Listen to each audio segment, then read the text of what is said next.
of the secret fraternities, the Illuminati, today. In fact, it has once again been twisted and turned in order to deviate people from truth, or from ever knowing the truth about what people thought was true, and what may be true, and what may not be true, to something that promotes, again, a political agenda. The political agenda is socialism. It is communism. It is trying to take us back the way that the world should never go. And the end result, of course, would be total control and manipulation of every single human being on the face of this earth, from birth to grave, every single moment of their lives. But you see, religions and the ancient mystery teachings may not be true. There is always the possibility that some of those teachings may be true. And there is also the possibility that most of the modern great religions and churches may be just perversions of that ancient mystery religion. In fact, I can guarantee you that many of them absolutely are, and it can be proven without a doubt for those who wish to study the subject. Religion, from the very beginning of man, has been a method for a few to control many. Now, I'm not telling you that you should or should not believe in any religion. If you know me, folks, you know that I believe in freedom. I believe in freedom of choice. I believe in freedom to worship whatever you want to worship, even if it's a rock on the side of the road. I don't care, as long as you don't hurt the person or property of any other human being. I would hope that along the way you would hear me or someone else who is imparting truth or trying to impart truth, because truth is sometimes elusive at best. And sometimes even when we believe that we have the truth, sometimes we again have been misled. We've all been through that many times. And me probably more than most, because I have been on a quest for the truth for so many years that I don't even remember when I started, ladies and gentlemen. And it is amazing where that quest will take you. Most of you have been busy, embroiled in everyday life, embroiled in entertainment, in satisfying your senses, in falling in love and procreating and making a family and getting a job and making sure that you have enough money to feed that family and house that family. And you've been taught by many different people, starting with your parents, that that's all that life is really all about, and that you really weren't capable of doing much more than that anyway. And somehow you believed it along the way, and so you got stuck in that. And so you may not have been searching as long or as hard as I have. You may not have been down some of the alleys and dead-end streets and almost fallen off of some of the cliffs that I have almost fallen off of, and on occasion actually fallen off of, only to always come back to the straight and narrow path. And so it would behoove you to listen with an open mind and try to learn something from this. For I'm not trying to tell you that what you're going to hear is right. On the contrary, I'm going to try to tell you that this is what it is, and many people believe it, or a perversion of it. And it is what guides them in their agendas. It is their religion. Whether or not they will admit it publicly, it is their religion. And that can also be documented in their own words. So, I think I'm going to start in the middle of this. I'm not going to tell you what it is. And that's a deviation from normally what I do. But as I said, folks, I'm not supposed to have this. And this is not something that is let out of the clutches of the brotherhood too often or willingly. And so I must be very careful with how I handle this and how I impart it, and how much about its true nature and its source and origin as I can possibly be. And so I will. So I'm not going to ask you to trust me that this is true. You know my admonition. Listen to everyone, read everything, believe absolutely nothing or anyone unless you can prove it in your own research. That is an absolute necessity in this age of deception. And look, folks, it is, without any doubt, the greatest age of deception that has ever existed on the face of this earth. Because I can tell you, quite frankly, that from the very beginning, when one man learned that he could control other men by deceiving them, deception has been rampant in this world.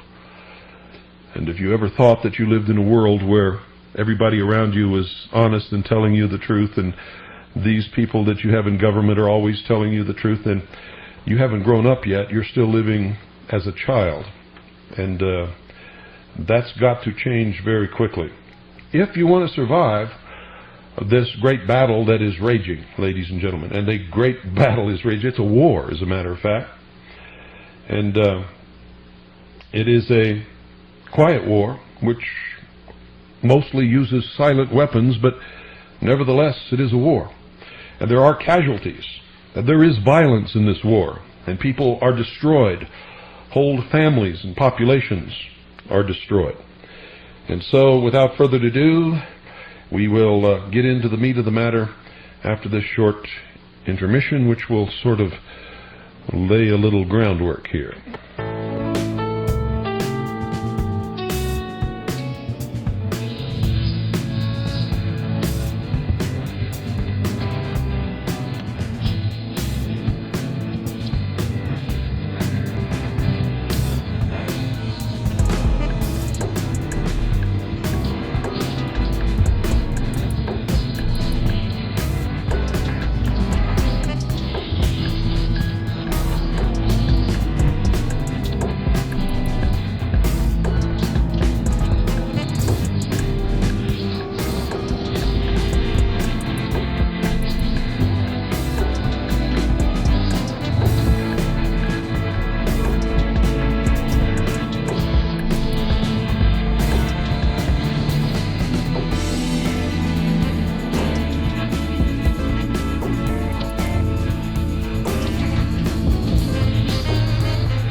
Now, ladies and gentlemen, during this narrative, remember that I am reading from an esoteric revelatory book that it can only be found in the hidden libraries of the fraternal orders around the world, the secret societies, which at the very top hide the full body of adepts known as the Illuminati. So pay very close attention, and you're going to learn an awful lot about what makes them tick over the next few broadcasts, and why they do and believe some of the things that they do and believe, and why they hate you so much. And ladies and gentlemen, if you want to talk about hate crimes, these people are up to their ears in hate crimes. I begin. Little could the ancient mythologists and sages have foreseen that the fabulous narrations which their genius devised to cloak high truth would end by plaguing the mind of the Western world with 16 centuries of unconscionable stultification. They could not possibly imagine that their allegorical constructions to dramatize spiritual truth would so miscarry from their hidden intent as to cast the mental life of half the world for ages under the cloud of the most grotesque superstition known to history. Nor could they have dreamed that the gross blindness and obtuseness of later epochs would cite these same marvelously ingenious portrayals as the evidence of childish crudity on the part of their formulators. Who could have suspected that a body of the most signal instrumentalities for conveying and preserving deep knowledge ever devised by man would become the means of centuries of mental enslavement? Nothing more clearly evidences the present age's loss of fixed moorings in philosophical truth than the inconsistency of its attitudes toward the sacred scriptures of antiquity.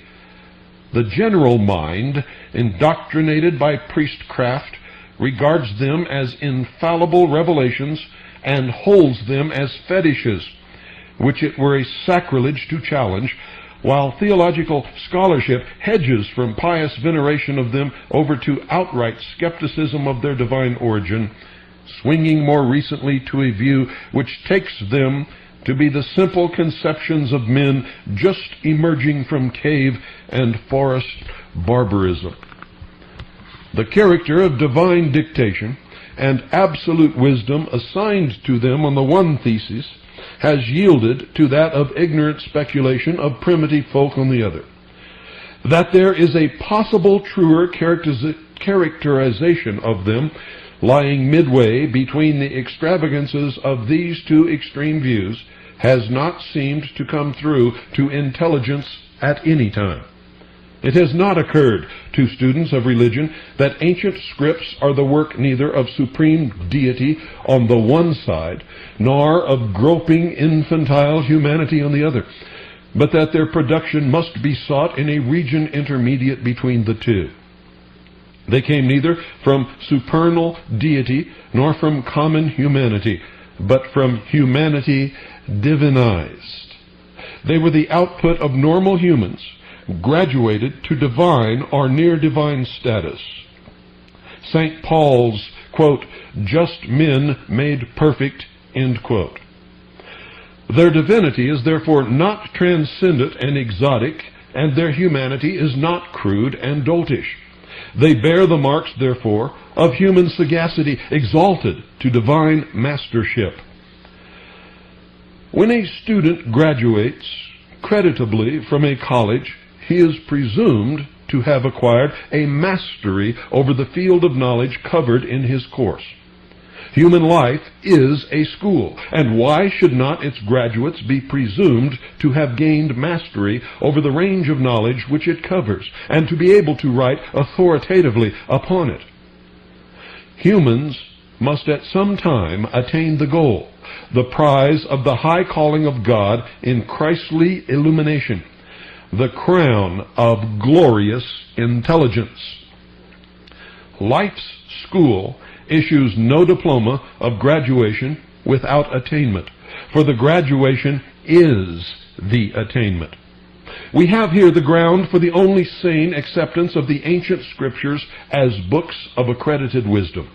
We are neither asked to believe them inscribed by the finger of omnipotent deity, nor forced to attribute them to the undeveloped brains of primitives.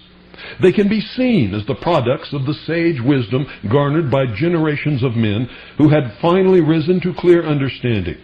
They are the literary heritage bequeathed by men grown to the stature of divinity. Their veneration by the world for long centuries, even carried to the extreme of outrageous sycophancy, attests an indestructible tradition of their origination from sources accredited as divine and infallible. Their successful hold on the popular mind for many ages bespeaks also the unshakable foundations of their wisdom. They have withstood consistently the test of generations of human experience. Their wisdom holds against life. It reigns true, and it is all the more precious to us because of its authorship by men of our own evolution, since thereby it does not miss immediate pertinence to our life. Both the conventional views of Bible authorship have militated against the possible high service of the Scriptures to mankind. The theory of their divine dictation to holy men of old has led to the abject surrender of the rational mind before their impregnable fortress of direct assertion, its hypnotization by a fetish, and the crippling of its native energies. The theory of their production by early crudity tends to the disparagement of the value and validity of their message.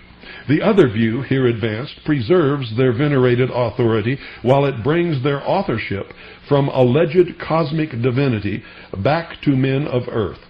It saves us from the fatuous claim that God took time out to dictate a volume of absolute verity for the inhabitants of a minor planet amongst millions of trillions of such worlds.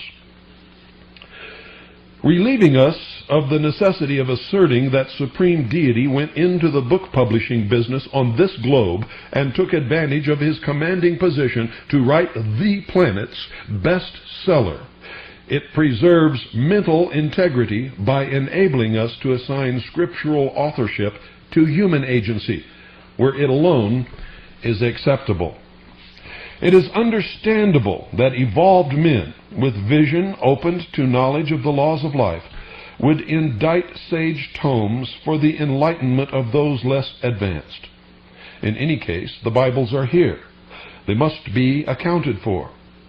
The phenomenon of their existence among the nations, their hoary age, their escape from destruction through the centuries, the ineradicable tradition of their divine origin and authority, and the loss of primal wisdom are the two most momentous events in human history. This age will be spectator to the third most significant event, the renaissance of ancient culture. The plans of demigods and divine men, interrupted for 15 centuries of the Dark Ages, will move forward again toward destined goals, the completion of the great work. This age faces the denouement of a drama the like of which has not been unrolled in world history before and will hardly be repeated in aeons. Tragedy and comedy being copiously admixed in mortal existence, the astounding spectacle to which the world will shortly awake will exhibit untold calamity and the ludicrous conjoined in incredible fashion. We are destined soon to pass from a stunning sense of tragic loss to a world-echoing burst of laughter.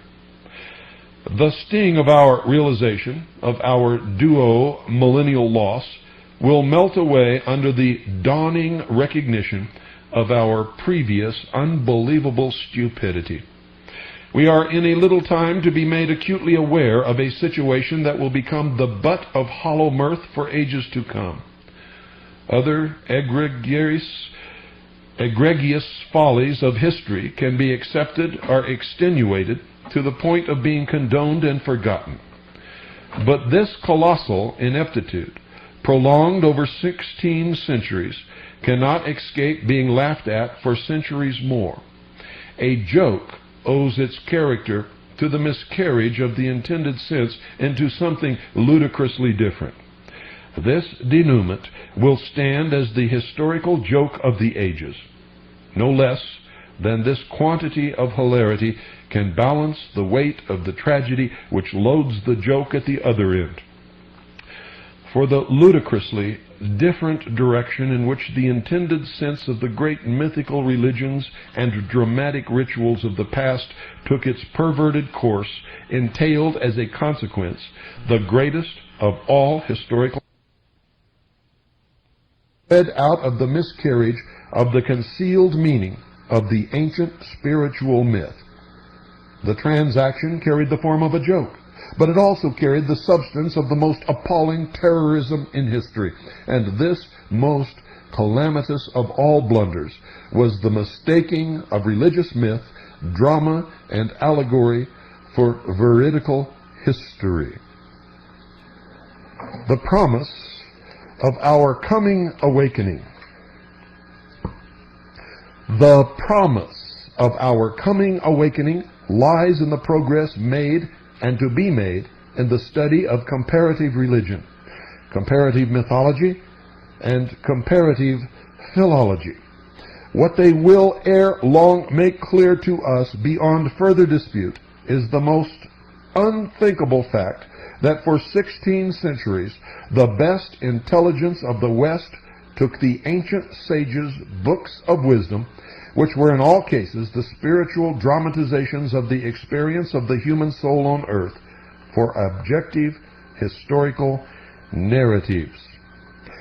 The spectacle that will soon throw a world first into wonder, confusion, and dismay, and then into clownish laughter, is that of a civilization covering 1/3 of the globe, and boasting itself as the highest in culture in the historical period, all the while taking its moral and spiritual guidance for an aeon from a book or books of the true content and meaning of which it never for one moment has had the slightest inkling.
I'm William Cooper, and I'm reading to you from a jealously guarded, esoteric tome that comes right out of the heart of the mysteries. This is, ladies and gentlemen, what you're hearing and what you will hear over the next several broadcasts, the heart and soul of the truth of the mystery religions that gave birth to socialism, communism, humanism, and is at war, totally and completely at war with all the other religions of the earth. Their goal is to completely destroy all existing nation states, all existing churches and religions, and to shackle the mob in a system. So you had better listen to this. The superior knowledge vouchsafed from early graduates in life school to disciplined pupils in the mysteries of old was transmitted from generation to generation by oral teaching and preserved only in memory. But later, lest it be lost or corrupted, it was consigned to writing. Hence came the sacred books of Scriptures, holy writ of antiquity. So highly were they held in the esteem of early men that when in later days their true origin and character had been forgotten, they were exalted to the position of veritable fetishes and assigned a quite preternatural source and rating. Regarded as books of superhuman intelligence, men have in face of them practically set in abeyance their human reason and bowed to them as the oracles of absolute truth. This was natural and to a degree inevitable, but it spelled catastrophe to the general mental life of man by fixing upon him the basest hypnotization in all the annals of record, when a literal and historical instead of a purely spiritual and typical interpretation of the books was broadcast to general acceptance. The evidence is mountain high that the taking of ancient ritual dramas and scriptural myths for objective history and the figures in them for human persons has been the fountain source of the most abject corruption of man's mental forces since the race began. In mechanical exploit, this is an age of marvel. and credit for this type of achievement should not be withheld. In study of life and its objective powers, it has labored with wondrous accomplishment. In psychological delving into deeper phases of consciousness, it has begun a pursuit long neglected. But in religion and philosophy, it is one of the blindest of ages. It is not overstating the case to say that in these areas of human enterprise, the mind of this era still slumbers in a state of ineptitude and gross darkness, at least a degree or two below that commonly termed barbaric.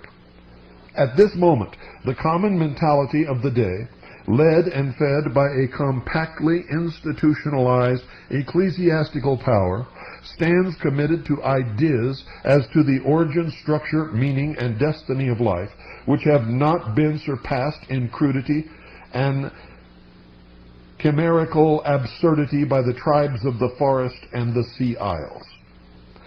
Conceptions in theology, having to do with basic realities of man's relation to the universe, are still presented in pulpits, Sunday schools, and theological seminaries, which the uncorrupted native intelligence of children of 8 and 10 years shrinks from or accepts with startled dismay, to the subsequent confusion of their whole mental integrity. A scheme of explanation of cosmic processes and world design, of human and angelic relations, of the plan and purport of life itself, is advanced for popular acceptance, yet it is grotesque to common sense and fantastic to rational thought. Philosophy and religion are still propagated on the basis of a theology that is received without understanding by the common people, entirely repudiated by the intelligentsia, and brazenly dissembled by the very priesthood that lips its cantos and its oracles from Sunday to Sunday.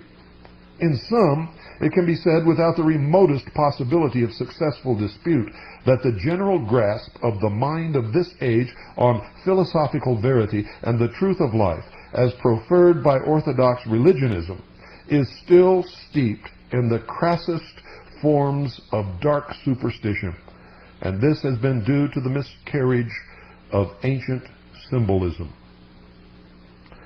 History would seem to present a pattern of retrogressive current if it can be shown that this late epoch grovels in a mire of semi-barbaric philosophical grossness from which a former period was free. Degeneracy must have set in at some distant time and swept onward to this day, and such a phenomenon must have had its due cause.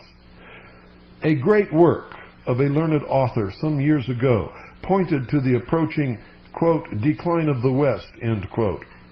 What has not been seen, however, is that the West has long been in decline, is at a low stage of decay, and has not risen out of the murks of the Dark Ages. This has come in the wake of causes long operative in the world situation, which have been overlooked or failed of discovery through an egregious obscuration of the vision of scholars since the early centuries. And if this failure of insight is not to be attributed to stupidity that is in itself beyond understanding, then it becomes necessary for the historian of these things to posit for it another cause, one that casts the dark shadow of sinister motive over the whole course of that historical enterprise in which sinister motive is of all places most unpardonable. Corruption in politics or in economic or social life can be understood in relation to the imperfection of human nature, and in a measure pardoned. But designed corruption in religion is shattering to the very foundations of human aspiration. It shocks and paralyzes fundamental urges to sincerity.